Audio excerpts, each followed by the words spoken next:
You are looking at Julian's pronunciation guide, where we look at how to pronounce better some of the most mispronounced words in the world, like this other curious word. But how do you say what you're looking for today? English pronunciation and Latin pronunciation. Let's learn how to pronounce it. If you want to learn more Latin, make sure to stay tuned. We've got tons more coming up on the channel.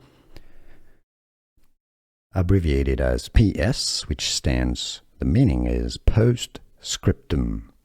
Post-scriptum.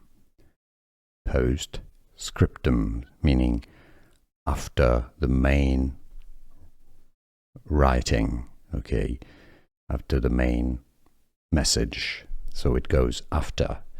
Post-scriptum. English pronunciation and Latin pronunciation.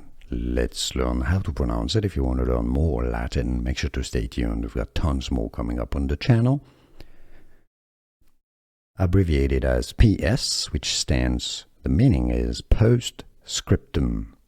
Post-scriptum.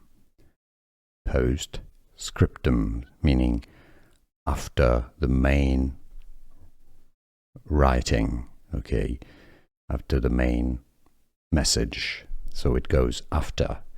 Post-scriptum. Here are more videos on how to pronounce more confusing words and names too many mispronounced. Like this video if you found it useful. I appreciate your support. I'll see you soon and thanks for watching.